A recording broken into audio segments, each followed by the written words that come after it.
minutes late.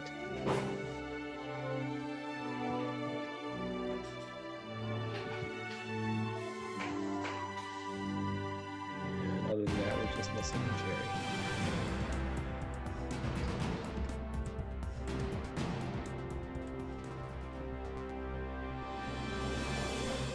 I've got my eyes out for Jerry. He typically shows up as an attendee first, so. I don't know what happened tonight. I clicked the direct link. I thought that would get me right through, but. Were you signed in under the email that we registered you with, sir? I would imagine. I mean, I have to enter the email every time, so I usually put in the right one anyway. Yeah, if you're entering the email every time, you're probably not actually signed in. You're just saying this email address. Ah, okay. Well, that would do it. Okay. We'll go ahead and call this meeting of the Planning Commission of Meridian Township to order. This is our October 25th, 2021 meeting, and it is 7 p.m. Go ahead and call the roll, and please remember to indicate that you're participating remotely and where from. We'll start with Commissioner Primo. Commissioner Dave Primo from Okemos, Michigan. Commissioner Cordell. Commissioner Cordell participating virtually from Meridian Township. Commissioner Shrewsbury. Hi, this is Allison Shrewsbury participating virtually from Meridian Township. Commissioner Richards. Commissioner Bloomer. I'm appearing remotely from my home in Meridian Township. Commissioner Snyder. Sorry. Hi, Commissioner Snyder, participating remotely from my home in Hazlet. Commissioner Trezise. Commissioner Trezise, appearing from my home in Meridian Township. Commissioner McConnell. And I am, oh, hang on. Chair Hendrickson is participating remotely from Okemos, Michigan, in my home. Commissioner McConnell, can you tell us if you're participating remotely and where from, please? Commissioner McConnell participating remotely from Meridian Township. Thank you very much. Okay, that brings us to our first opportunity for public remarks. There will be 3 opportunities for public remarks this evening, right now, at the end of the meeting, and at our public hearings, which we will be holding concurrently tonight. At the opening public remarks and the closing public remarks, you can speak to any topic. Please know that at all 3 occasions, you'll be limited to 3 minutes, and please provide your name and phone number at the beginning of your remarks for the public record. If you would like to join us to give your comments to the Planning Commission, you can give us a call at 517-349-1232, and our staff will put you through. Or if you are in our Zoom meeting, you can go ahead and use the raise hand feature, and our staff will promote you to a panelist so that you may speak to the Planning Commission. So with that said, we'll open the floor for public remarks. And we'll go ahead and let the public, let the record show that Commissioner Richards did join us here at 7:01. And if any calls come in, I will let you know, but Commissioner Richards can, of course, report where he's reporting from as well. Yes, Commissioner Richards, can you give us your attendance remotely and where from?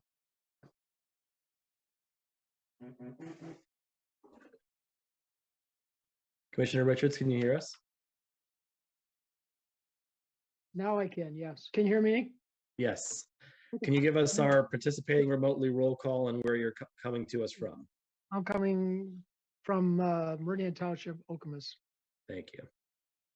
Okay. Well, we've given the public some time to get us on the phone or raise their hands. I don't see any hands. Have there been any phone calls? No, sir, there have been no calls. All right, we'll go ahead and close public remarks then. Move on to our next agenda item, which is approval of the agenda. Do we have a motion to approve the agenda this evening? Moved by Commissioner Primo. Do we have a second? Seconded by Commissioner Cordell. Any changes to the agenda? Seeing none, all those in favor say aye. Aye. Aye. Any opposed?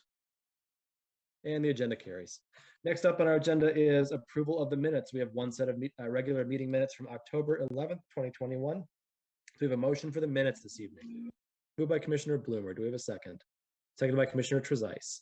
Any other amendments or changes to the minutes, additions, subtractions? Okay, seeing none, we'll go ahead and all in favor of the minutes, say aye. Aye. Aye. Any opposed? And the minutes pass. Okay, so next up on our agenda is communications. We have none. And that brings us to agenda items 7A and B, which we will run concurrently this evening, our public hearings. For special use permit number 21-101, 2763 Grand River Avenue, Consumers Credit Union, a new bank with a drive-through, and special use permit number 21-111, 2763 Grand River Avenue, Consumers Credit Union, modification of a special use permit for buildings greater than 25,000 square feet. We will open both public hearings at 7:05 p.m. Just a reminder to our public at home of the format of public hearings. We'll go ahead and get a brief staff report from Director Schmidt. And then we'll give an opportunity for the applicant to make a presentation on this. Then there'll be an opportunity for the public to weigh in with public remarks, limited to 3 minutes each. And then the Planning Commission will discuss this topic. No vote will be taken tonight, at least that's how I understand it at this time. We may do a straw poll at the end so that we can give guidance to staff as to how to craft a resolution for us for our next meeting. With that said, we will turn things over to Director Schmidt. Thank you, Mr. Chair, members of the Planning Commission. The request in front of you this evening is for construction of a 2,153 square foot credit union branch on an existing lot at the southwest-ish, since it's not true ordinal direction there, corner of Grand River and Northwind. This is a part of the Hobby Lobby parking lot, but has always been a separate parcel. There is no record of it ever having been combined or split off from Hobby Lobby. My understanding in talking to people that it used to be part of Sundance Chevrolet back in the day, and the parcel was simply never combined up with the remaining parcel. And so the Hobby Lobby parking lot was built. It was actually approved as part of a grocery store. I believe it was a Giant Eagle, if I remember correctly.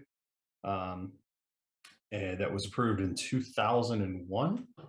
Or in 2000, it was built in 2001. That structure was built actually slightly smaller than what was originally approved, and the numbers in the staff report and outline what is actually there as opposed to what was previously approved. The bank will be entirely on the credit union, will be entirely on the sort of outlot parcel as essentially a standalone parcel. The drive-through lanes will be located on the south side with the bank oriented towards Grand River, towards the corner really of Grand River and Northwind.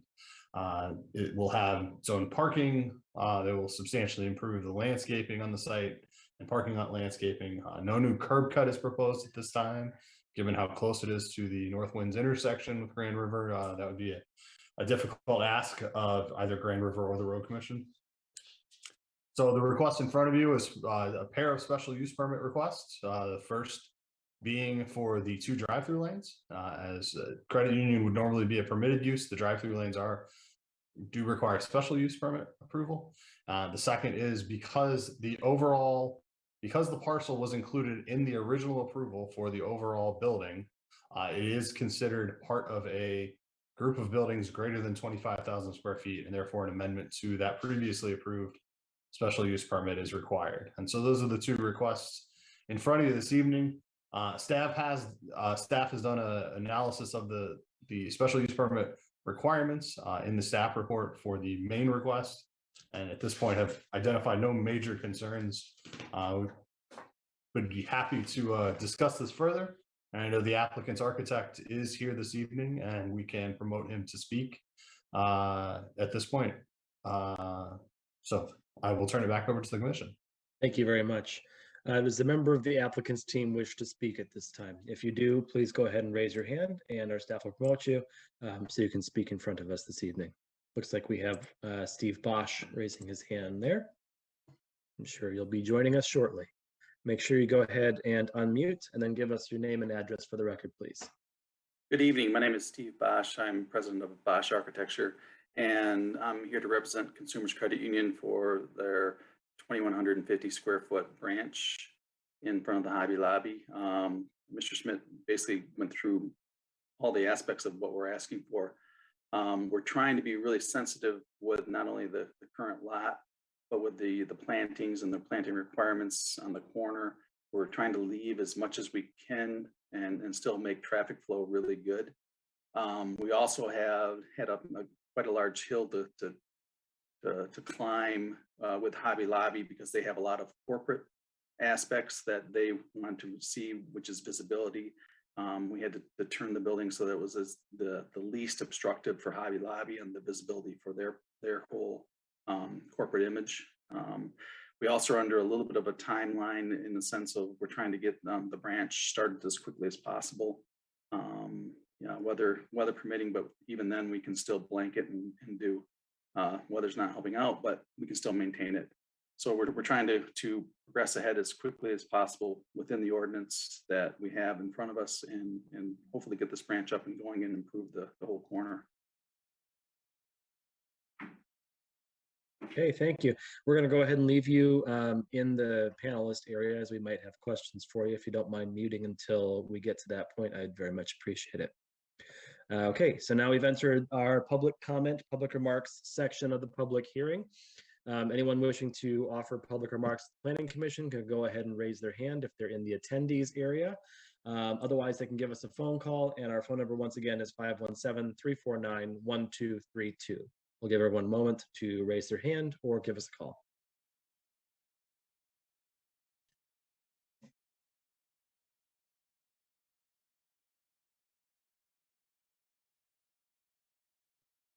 Anyone on the phones? We have no telephone calls, sir.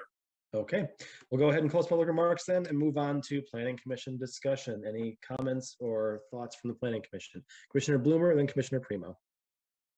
Two things. I have a question for the guest, and that is, has your client already purchased that parcel, or is that contingent on approval of the commission, by the commission? Oh, Steve, you're muted again. Yep, there you go. Sorry about that. It is contingent upon approval, so that we're in our due diligence phase with this. The other thing is, I'd just like to make an observation. I've thought for years that parking lot was sadly underused and actually was a down drain on the appearance of that corridor. And I think a bank in that, or a nicely constructed building in that location would be a benefit to the community. I agree. Commissioner Primo. The only issue I would raise is in terms of if we decide to go to, and I've lost the term, for the Grand River corridor, the building is set back further than would be acceptable under those conditions. Yeah, I have a similar concern to that. The applicant may or may not be aware that we are in the process of very slowly moving an initiative forward in this area for form-based code. And the setbacks certainly are not exactly what we would like to see out of that. Now, there's been some discussion at the board level, to my understanding, where they are hoping to see a service drive included in the front of those buildings between the green space and Grand River. And so I think there's an opportunity here where this project could very easily meet the goals of form-based code, which put the building closer to the road and the parking behind, so we're not staring at parking lot, and also the service drive capability. If the building, if basically the whole building and drive-through were to rotate about 90 degrees, so that the drive-through area would be on the east side of the building, and it would put out onto what would be the beginning of a service drive. And so you'd basically, if you rotate the whole structure there 90 degrees, along with the parking and the islands there, Your parking lots close to the building would be on the south and west side instead of the west and north side.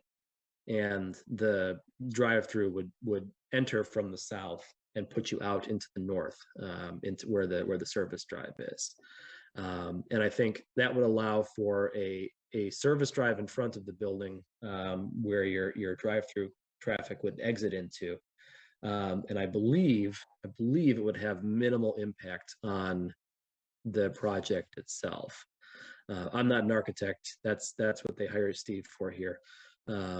And I'm sure that he can speak a little bit more to that. But considering where I have heard in what limited discussions I've had with the board, that they're looking to include a service drive in our plan for form-based code, I think this would be, while that's not the rules of the road right now, we'd be foolish if we didn't consider where we hope to be when we're considering this project, because we hope for long-term success out of a project being built out of on this parcel. And if we miss an opportunity now, it's going to be maybe decades before we have another chance to take a bite of this apple. So I guess let me ask Steve the following question, which is, I know that I'm going to put you on the spot here. If you were asked to rotate that building in the way that I described, is that something that you believe to be feasible? 2 points. Not really. For one reason is because we actually had it that way, and one of the aspects of this parcel is it's kind of tight. So by making it in that direction, we're actually screening Hobby Lobby more than what it is currently shown as. And I tell you, it was pulling teeth to get through Hobby Lobby's design review and everything else associated with it to get this even acceptable to them. So I think we're going to get major pushback from Hobby Lobby if we rotate and screen it more. The other aspect of the service road, and we've dealt with a lot of service roads in the past, the problem is if they're too close to the main entry.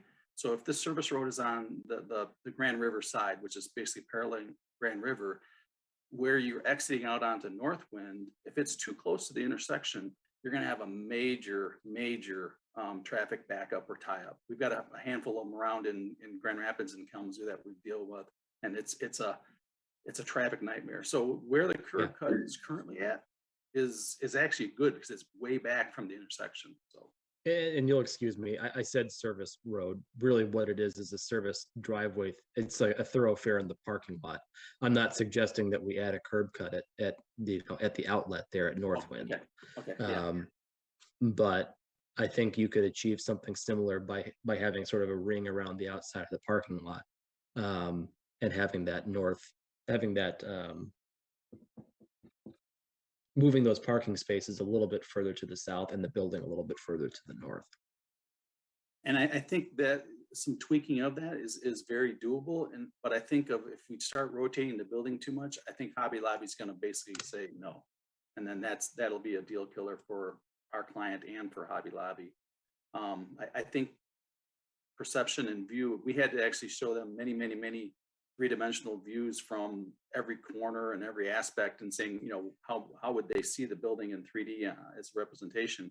And they finally agreed upon this one. So Scott, I agree with your aspect of creating the future code, but we also have to, I think we're trying to work under the current code that we have right now, the current ordinance. So it's hard to do both. Mm-hmm. I think I saw Commissioner Snyder's hand up. No, maybe I just, oh, it was Cordell, Commissioner Cordell. Thank you. Oh, you muted. Unmute, thank you. The front elevation, where is it fronting? I thought it was a nicely designed building, by the way. I think it'll be a great asset in the area.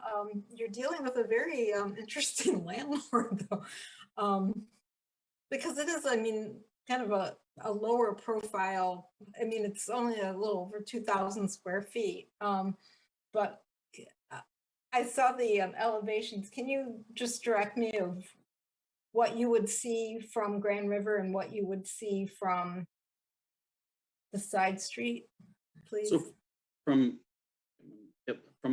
Grand River, you would see the actual front door.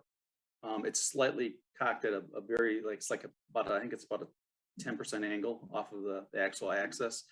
And then on the north wind side is actually it has a big bow window, and it's actually where we call them MSRs, member service representatives. That's where their offices are. So that's the office in that part. The part that's pushing toward Hobby Lobby is actually the drive-through, which in most cases is the least appealing part of the building. So we're trying to push it back away from the views from the road. Also the landscaping along Grand River and Northwind is quite extensive. There are a lot of very mature pine trees and trees along there, and it's quite a wide green strip. We are not touching that. We're leaving the existing curb. We're leaving all the landscaping. We're leaving everything that's there to help, soften it from the road. Okay, thank you. Anyone else with any questions or comments? Commissioner Primo.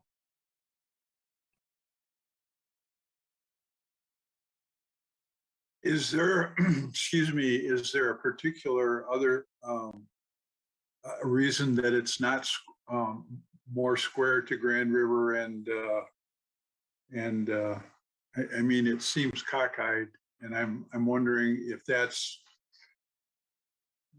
back to the requirements from Hobby Lobby, or I don't see that as an access advantage necessarily to your drive-through. So I'm not understanding why it's not square, or you see what I'm asking? Mm-hmm. There's a couple of reasons. One is the aspect of the building and the viewing of a building. Any building that you look at in a straight-on fashion is not as appealing as coming at it on an axis. So that's one element. Whenever we're on a corner, in which most of the sites that we do are on corners, we try to turn it 45 degrees or 30 degrees or 20 degrees so that from the corner, from the road, you're seeing the building and the signage and everything else associated with it.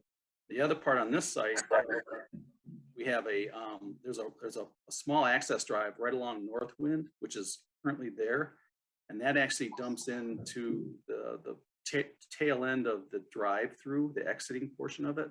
So by doing that, we're actually softening that transition into it, which can then push the people up to the front of the building really easily.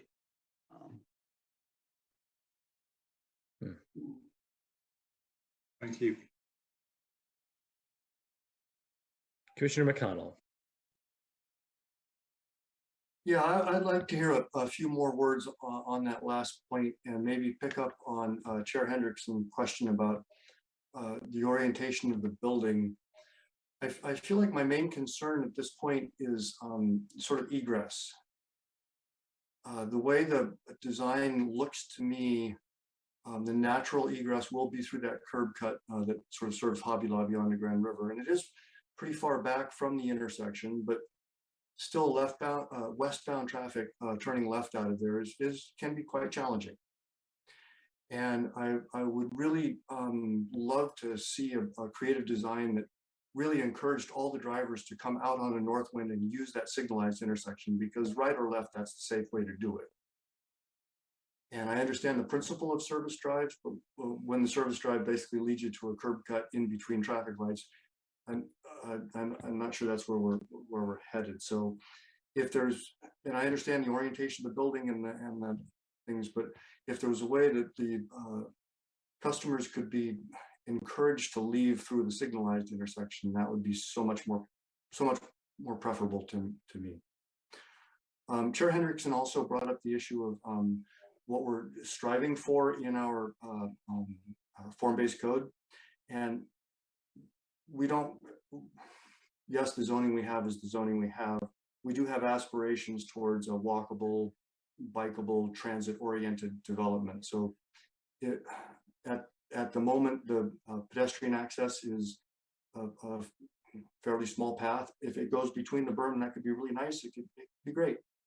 There is a cat stop there. The one across the street in front of the liquor store has a shelter. This one doesn't. So those kinds of things are aspirational, and they can't be required, but they sure make the project look more attractive. Those are my comments. Thank you, Commissioner McConnell. Yeah, I as I look at this more and hear from the applicant, I think even if you didn't, turn the building as I had originally described, pushing it up toward the road and moving the parking that's on that north side, perhaps down somewhere in the south side of the building, I feel like that's a minimal change that wouldn't terribly affect the visibility of the buildings behind it.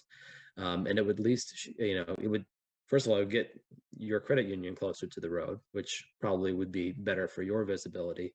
But also, it meets much closer with our hopes and dreams for where we'd like to be in this area as well.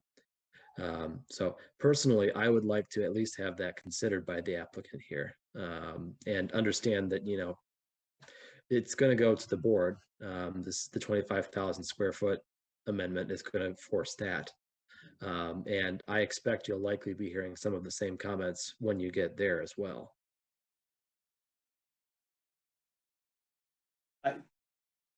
Yeah, go ahead. I agree with your concept, and I'm well versed in form-based code. I think the aspect of pushing or a build two line on Grand River in the long run, I think is a good thing. The other part of this whole scenario is just trying to also get patrons and members as close to the front door as possible.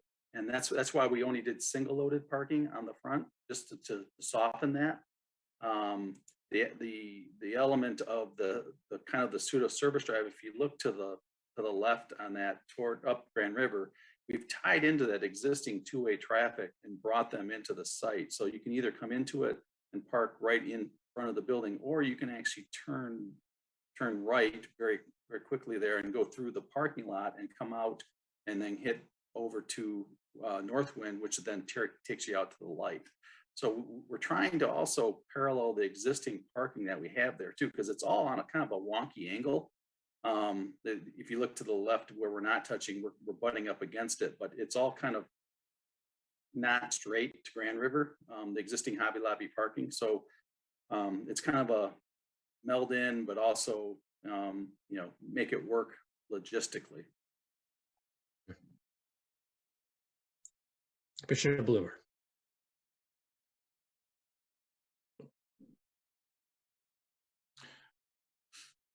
What would happen if you simply eliminated the parking in front of the front and put a walkway there?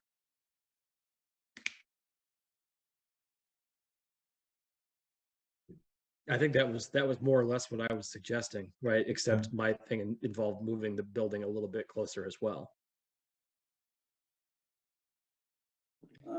I'm trying to do a quick calculation of required parking. So I think there's plenty of required parking. Yeah, but remember, that's Hobby Lobby parking. I mean, we have to stay within our parcel. So that's fair. Required parking is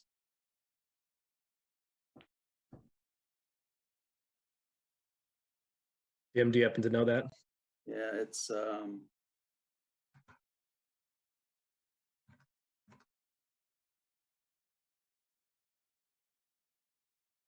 shopping center.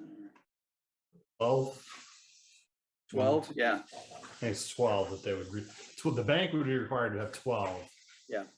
We're still going through as part of the site plan how the original parking was approved, because it does not align with any of our current standards, but I believe the answer is 12 that they would be required to have based on the size of the building. And since the parcel is sort of at an angle, I'm looking at page 24 of the packet, Tim. Since the parcel's at an angle, do you count the parking spaces that are partially on one side of the line and partially on the other? Yes. Okay. Yeah. So to answer your question is, to take away the 1, 2, 3, 4, 5, 6, 7 on the north side paralleling Grand River and just making that a softer element, and then having the majority of the member parking on the west side. Yeah. Yeah, and still meeting the parking requirements. That's very doable. We don't, because really you have a walk to the front door that's relatively easy. It So, seems yeah, to me the benefit to both sides. Number one, you're not really losing critical parking. You're just losing extra parking. Number two, you've increased the zone of flexibility so that you could bring it into compliance with future code changes if it's simply a green space with a walkway. I don't disagree with that. Yeah, but they're not going to move the building. You know, that's my concern, is that, you know, they're going to build the building now, right? So if we're going to have them, you know, move it closer so that it meets whatever we're hoping to do in the future, I'd rather not. I mean, unless they add to the building, which, you know, we hope for their success and that maybe they want to do that one day. This is the moment to get the building placement correct, in my opinion. Commissioner McConnell. Yeah, that brings up a question I had for staff earlier. On page 20 of the packet, there's a letter from Bosch Architectural that states, it is our opinion the minimum number of parking stalls for this development is excessive and underutilized. And I thought I read elsewhere that there was fewer parking spaces built than were originally required. And I guess the question is, have we been over requiring parking, and is this sort of a moment where we can learn a lesson about relaxing or rethinking some of those standards? The answer is yes. Everyone has been over requiring parking for decades. Parking was based off the old 25-hour standard that was developed in the 70s when malls were being built. And it doesn't, you never see that anymore. You were being built for the 25 busiest hours of the year.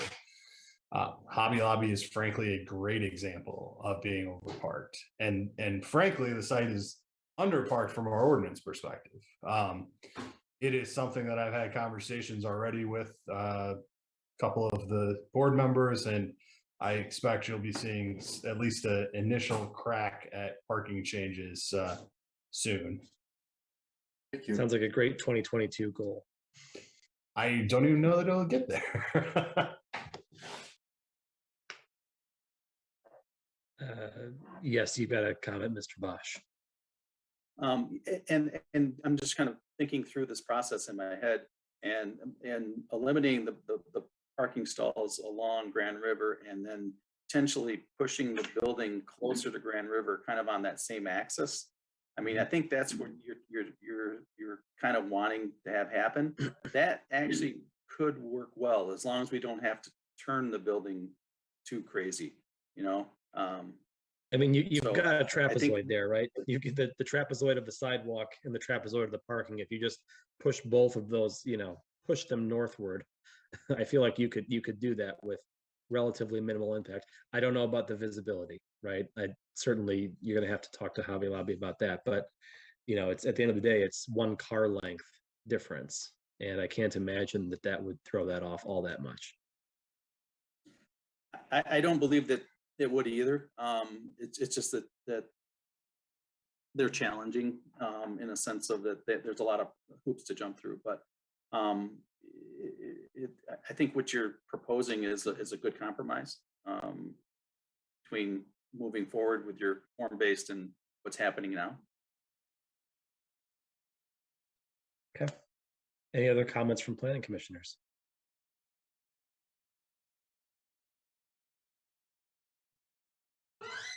Mr. Chair, just to confirm, you did close both of the public hearings for both of the items, correct? We haven't closed anything yet. We're still talking. Okay, just want to make sure that we close both of them. Nope, we are open for both. Commissioner Cordell. What the applicant, the architect, said about moving the building up pretty much right the same angle, I think that would be a wonderful improvement to a good project. Thank you. That's all.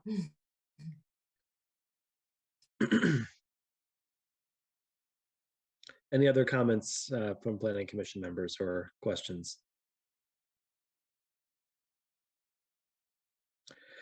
So, the question then is, how do we proceed, right? Because I don't know if is 2 weeks a quick enough turnaround for you as the applicant to, go back to and huddle with your team to see if that is actually possible.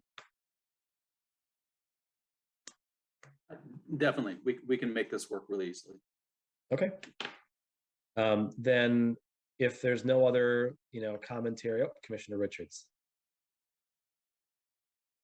Yeah, just to clarify, are we telling the applicant that he doesn't need 12 parking spots?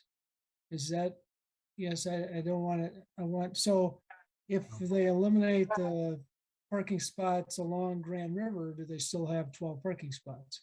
They have 20. Okay.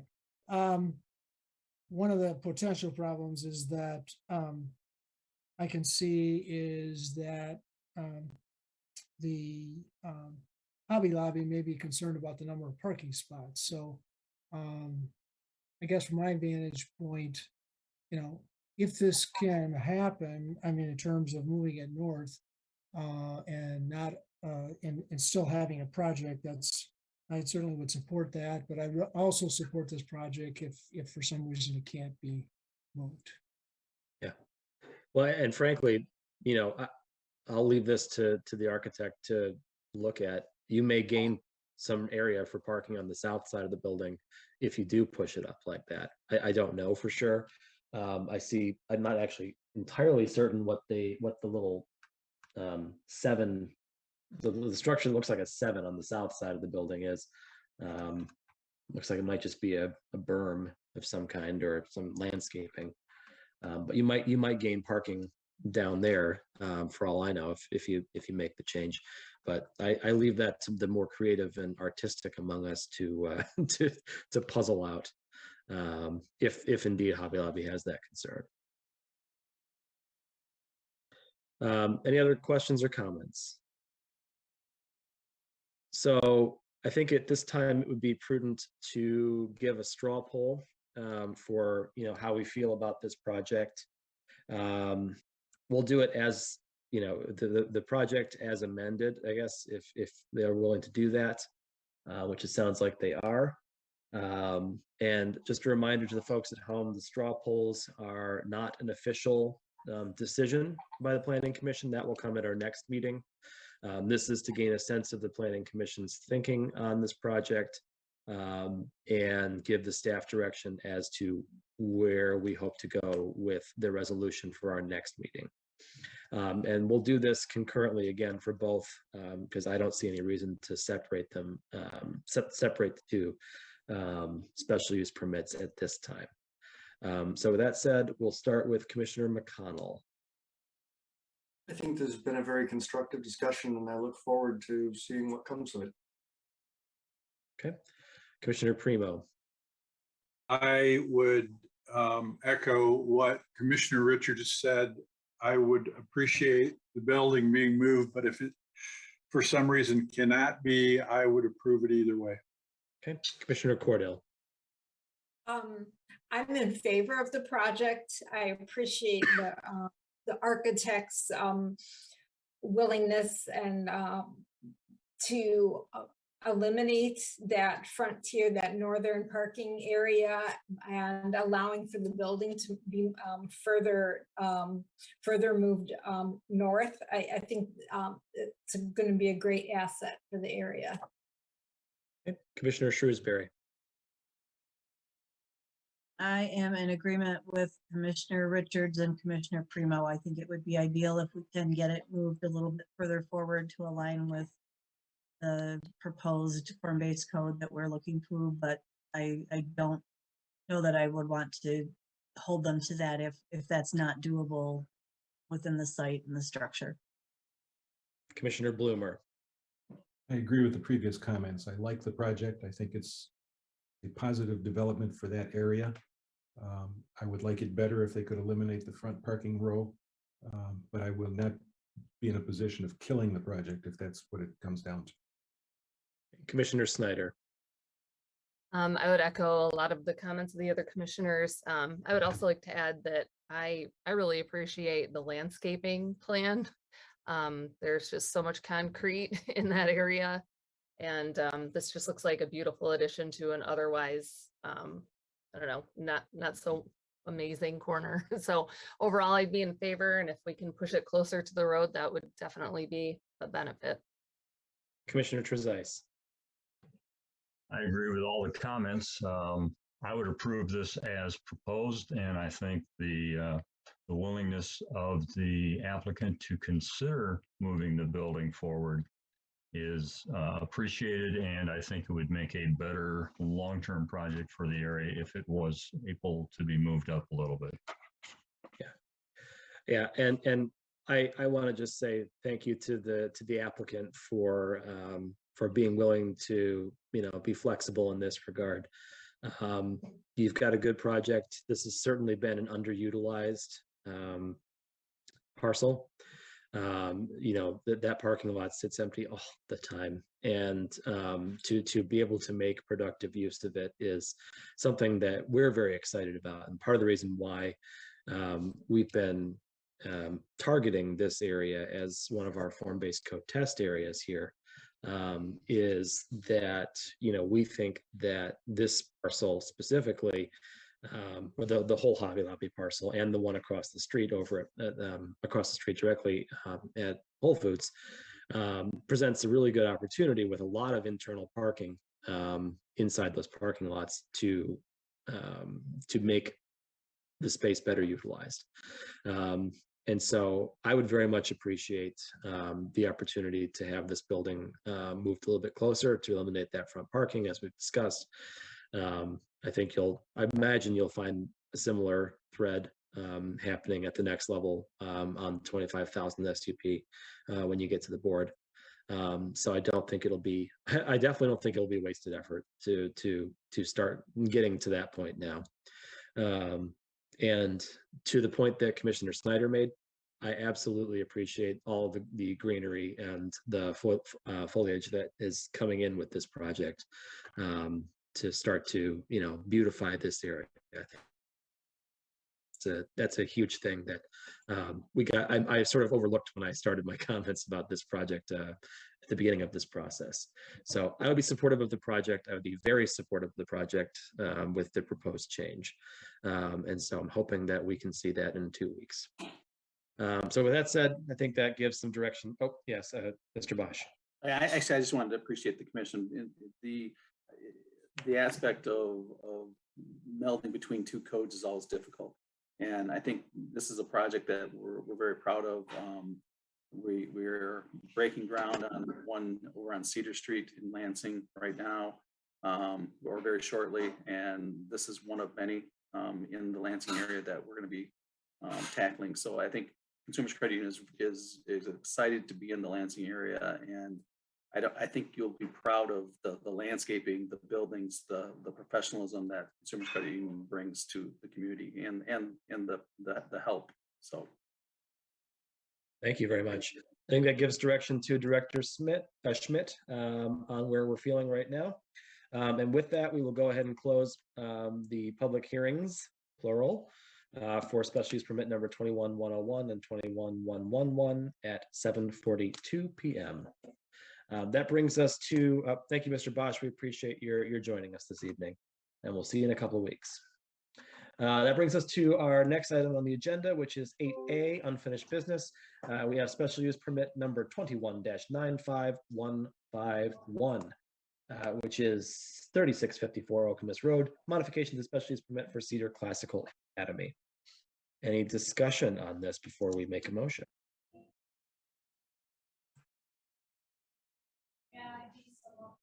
Okay, don't see any hands raised. Do we have any motions to be made on this? Commissioner Bloomer. I'd like to make a motion to approve the resolution as proposed by staff. Okay. Second. Seconded by Commissioner Primo. Any other discussion on this before we vote? Seeing none, we'll go ahead and take a roll call vote. Commissioner McConnell. Yes. Commissioner Primo. Yes. Commissioner Cordell, Yes, and best wishes to the school as they enlarge their building and capacity. all right, Commissioner Shrewsbury, Yes. Commissioner Richards, Yes. Commissioner Bloomer, Yes.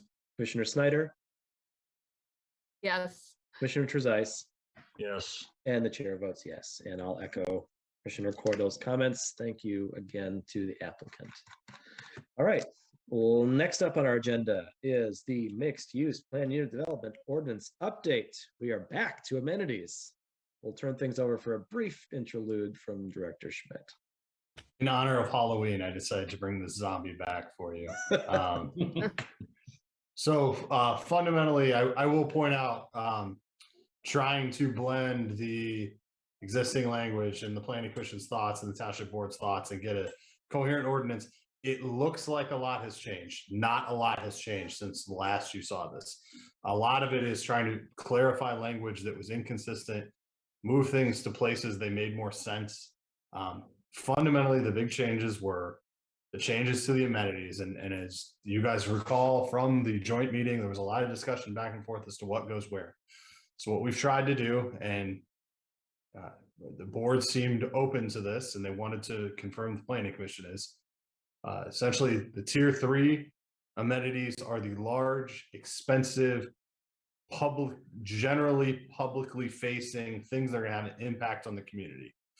The tier 2 are still pricey, not as pricey, and it may not necessarily be as public facing, but still can have an impact publicly. And the tier 1s, which as a reminder, only 1 are permitted, are the low hanging fruit of amenities. The other main piece that the board wanted to see after their discussion. Oh, and I will point out, staff has added in a development agreement provision essentially to codify whatever MUPUD agreement occurs into a formal document that is signed by both parties, largely because I'm tired of going through old files and trying to find the answers to these questions. So there is going to be a one document going forward that handles all of this.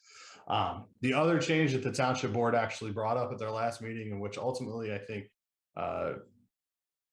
pushed them towards referring this back, was there was a desire to find a way to get people into the top tier. So trying to figure out a way to ensure that we get some of those better amenities. And so there's essentially two ways to do that. You either require one of the top tiers or you limit one of the second, or you limit the second tier. The language that staff has put forward would require a top tier no matter what. We could certainly flip it to limiting the tier 2s to 2 amenities, a maximum of 2. That is the main question in front of you this evening, that we would like your recommendation on back to the township board, and hopefully and I expect that they will adopt this in the next month. Okay, thank you. Any thoughts on that? Commissioner Primo.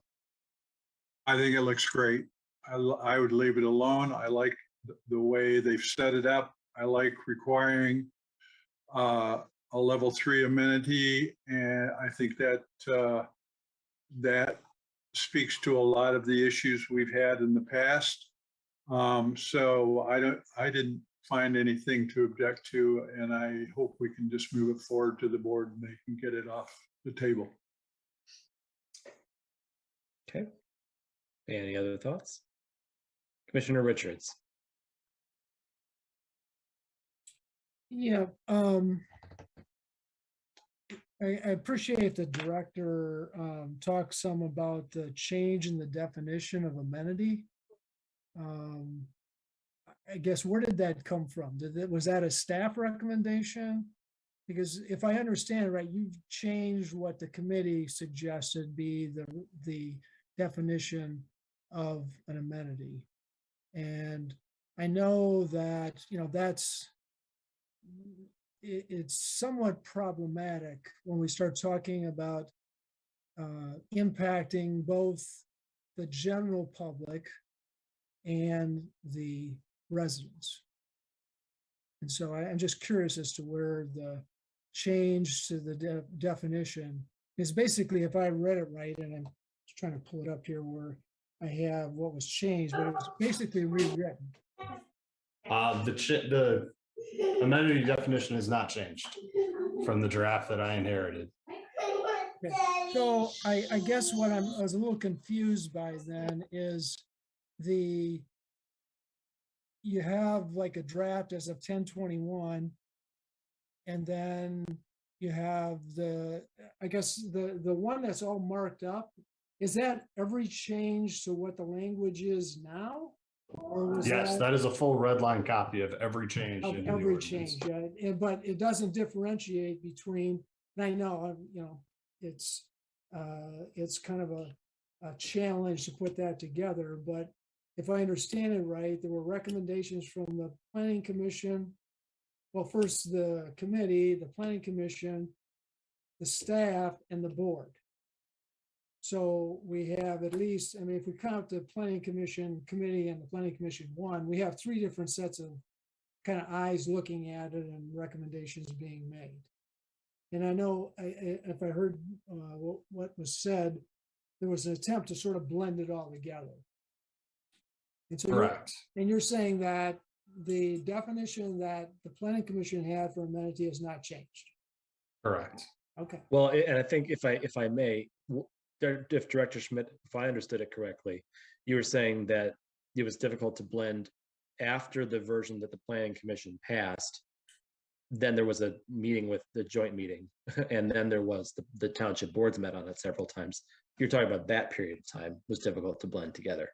Correct. And we didn't change the definition of amenity. What we did was moved some of them around based on the discussion that occurred. Okay. Thank you. Anyone else? I agree with Commissioner Primo's assessment that I am very pleased with where this ended up. The only thing, and I hate to fly spec it here a little bit, was in the amenities section, one thing that caught my eye was the alternative energy generation system. This is, goodness, amenities E46. It's page 72 of the packet. Do we need to clarify at the time of peak occupancy, or is 50% of whatever energy generated good enough?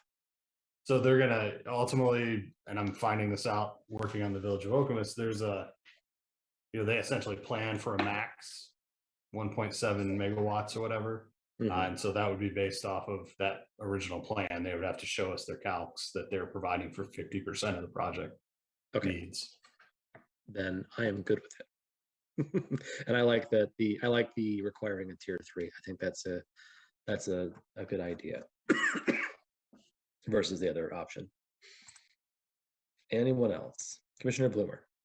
I'd just like to comment that this represents one heck of a lot of work from both the staff and the subcommittee.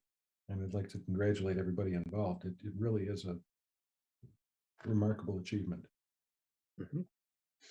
Yeah, we set some very ambitious goals for our staff and this year, that's for sure, as we do all the time, frankly. And we had sort of Peter and Mark's tacit approval as we were approving those back at the beginning of the year.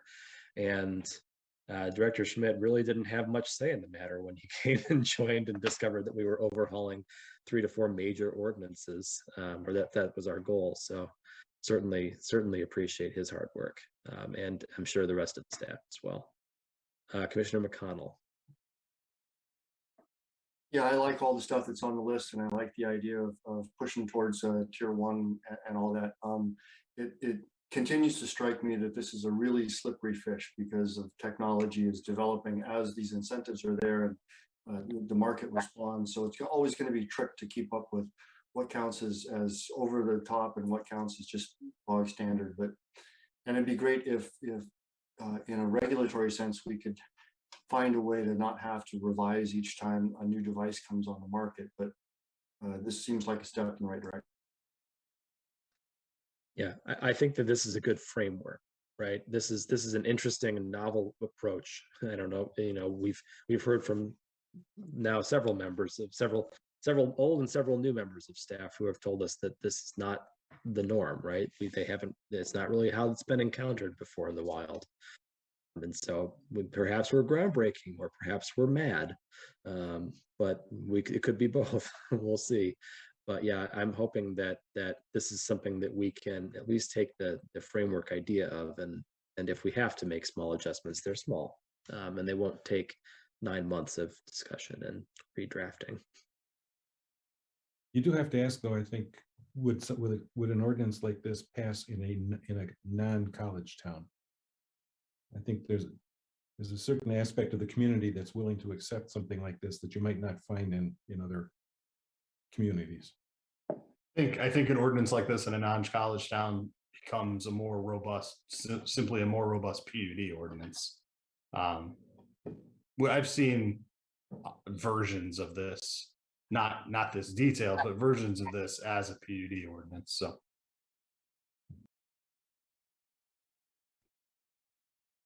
Well, I'm going to take everyone else's silence as assent here, unless they object.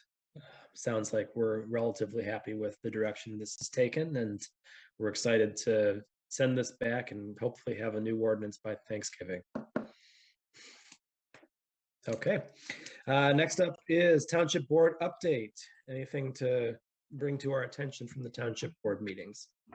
Just a couple of updates from the last meeting. We obviously talked about the MUPD ordinance. The Sanctuary 3 little 7-lot subdivision plat has been extended. There is still ongoing litigation with that, and so they have not started construction yet. The Jodan rezoning appears to be well on its way to being finalized, and just ancillary to the planning department, the building department has a contract with the city of Mason. We act as their building official and building inspector, and we've renewed that contract with some updates to clarify how we function with them. So we're pretty happy with that. The only other thing I would point out is that the Parks Department is currently looking for public input on the Parks Master Plan update. And I would encourage everyone to go to our website and pull up the page on that for potential input opportunities. The more input we get, the better plan we have. Okay, thank you. And then if you would, please, Director Schmidt, I spoken with you briefly about the sign ordinance. Can you just give everyone roughly the same update that I got a few days ago? Yep. So there was a couple of meetings earlier, I believe earlier this month. I owe the committee a revised draft, and hopefully we'll be able to continue moving this thing along in the near future. Not to pile the next big thing on top as soon as the last big thing is, light at the end of the tunnel, but that's the never ending nature of this, right? Understood. So wonderful. Thank you. Any questions for Tim on the plan, on the Township Board's update? Okay. Seeing none, we'll go to liaison updates. Anyone have any interesting liaison updates to provide, or not interesting? Any boring updates to provide?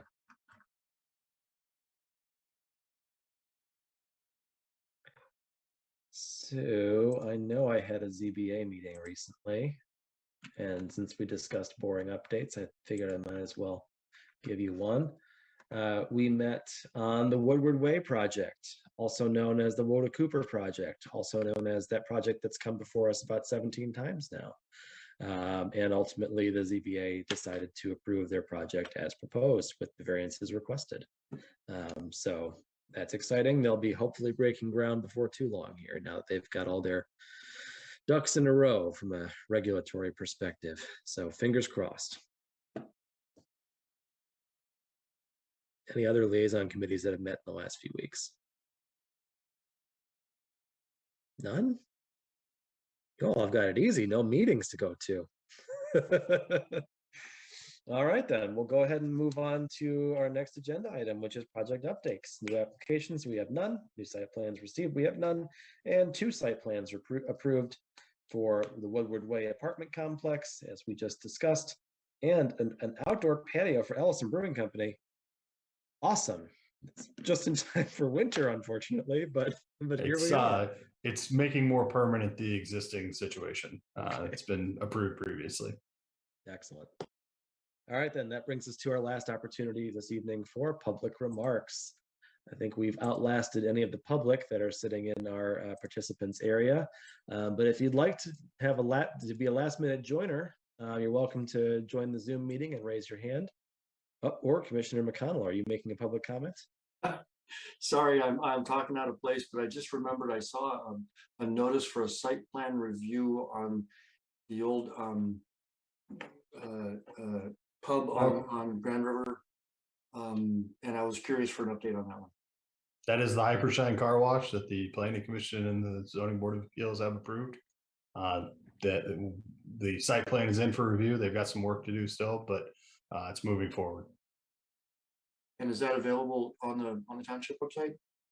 It is not. Typically, we don't publish the site plans on the township website. Okay. I'm happy to get you a copy if you'd like to see it, Commissioner McConnell. Yeah, I appreciate that. We had talked about some possibilities for sidewalks at that location and sort of referred that to site plan review. So I'd appreciate it if you could. Thanks. All right. So then we give the public a little bit more time to join the Zoom meeting, or give us a call once again at 517-349-1232, and you'll meet our staff and they'll put you through. So give everyone just a moment.